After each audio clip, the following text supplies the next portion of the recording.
didn't feel like we were breaking down barriers or something, but I think the reaction that we saw the next day, Channel 4 did a video on it, and I remember sharing that on Facebook and Twitter and stuff, and I remember thinking, stuff, that's amazing. Like, at the time, I was just having loads of fun, and I think that's what part of it's about, and yeah, so I suppose in answer to your question, I didn't really realise what it was, but I now see the significance and importance of it. It's good enough for you, it's good enough for me. Sitting in a bus, that's where I wanna be.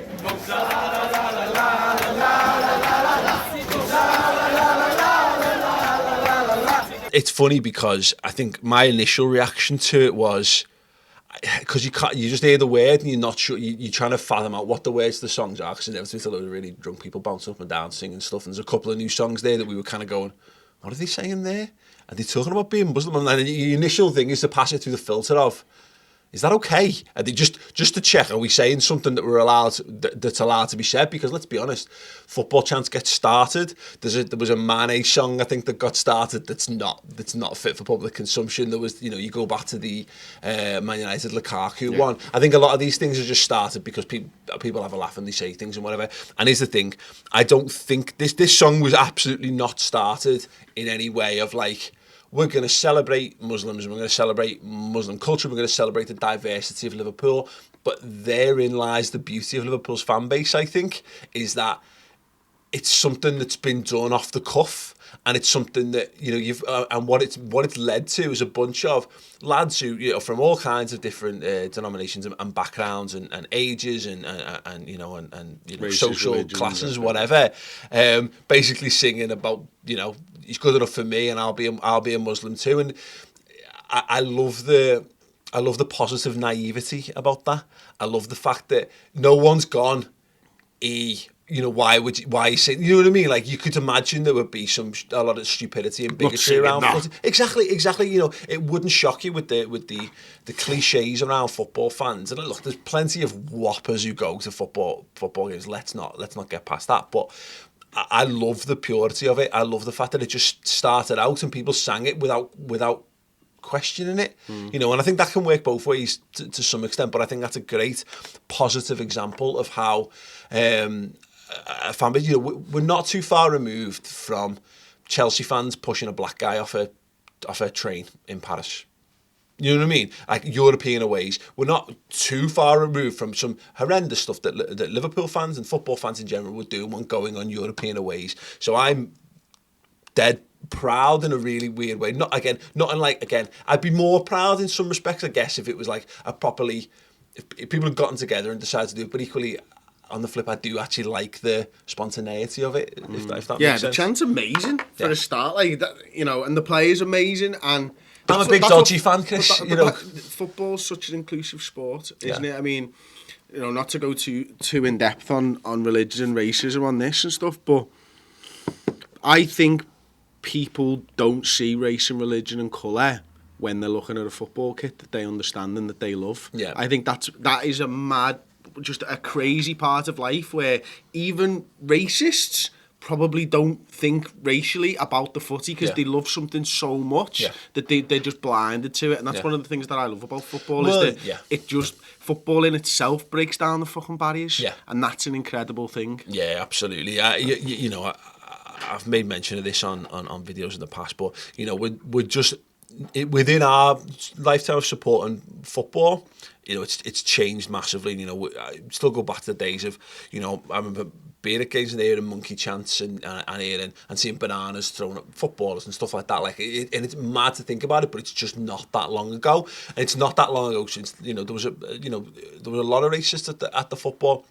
And you're right, I'm glad that there's something there that can kind of bridge the gap. And here's the thing, the reason why initially we kind of went, is that, you have to run it through the filter in your head, is because the word Muslims become it's a hotbed, you know what I mean? Because you just don't know what's going to come of it. And it's a word that's being spun in the media to carry so many negative connotations that inevitably you can't help but immediately go, I need to just check this first just to see, is someone taking a stand against this? That's the difference of being Redmen TV and being just us going to the game though, isn't it? Because I don't think we would have had to do that, and I certainly wouldn't have done that had we not been recording it. But we were recording it, you know what I mean? And I don't think it would have mattered to me. I wouldn't have filtered it had I wouldn't have filtered it with as much care. Yeah.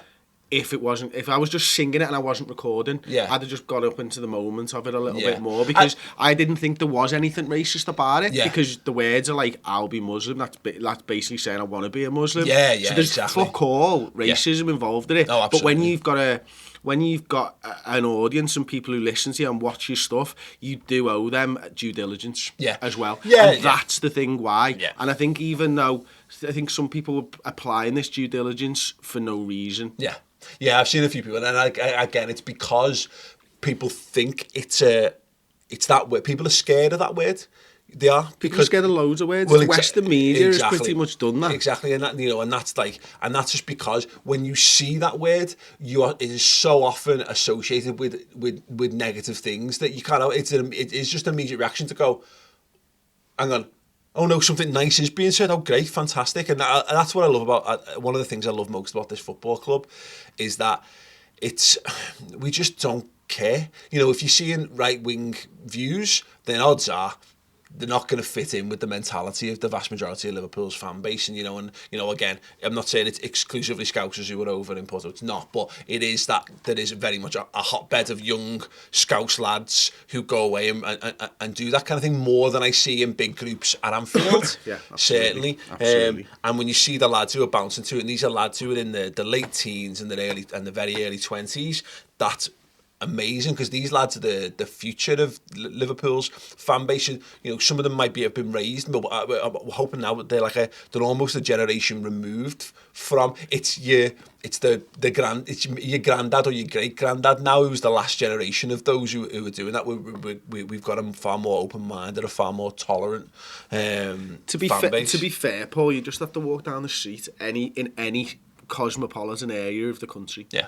And you just see there's a more diverse group of young kids than there were when we were growing up. Yeah. And I'm sure we were much the same to the generation above us and the generation above them. And it's an amazing thing. The thing that I really like is, again, it's the reaction to it from Liverpool's Muslim fan base, and I guess beyond. And look, I can't speak for them. It's not, I don't. It's like me speaking about racism. It's hard for me to talk about it when it's not something I've ever experienced to the same sort of level and what have you. But when it gets forgotten sometimes that we need a bit of positive. As a PR, I mean, I don't mean it to be so cynical, but it was overlooked when we had like the Luis Suarez, Patrice Evra stuff, how it was perceived to Liverpool's black fan base. There were certain people who spoke to me who were like, I took that, I was very hurt by that. I didn't want to go to Anfield off the back of that, because Liverpool were, whether rightly or wrongly, whether it was true or not, perceived to be supporting someone who was racist.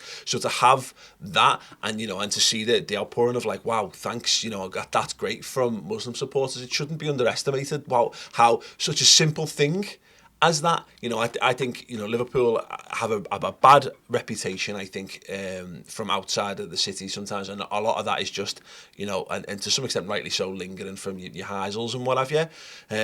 But we've moved on as a society and as a culture and as a city so much since then, and it's great for Liverpool to be in the news in a positive sense, and football fans, because again, football fans get a lot of stick. Football needed this, and even if it is just a bit of a happy accident, it's just something that's been done. It's a bit daft that's been picked up.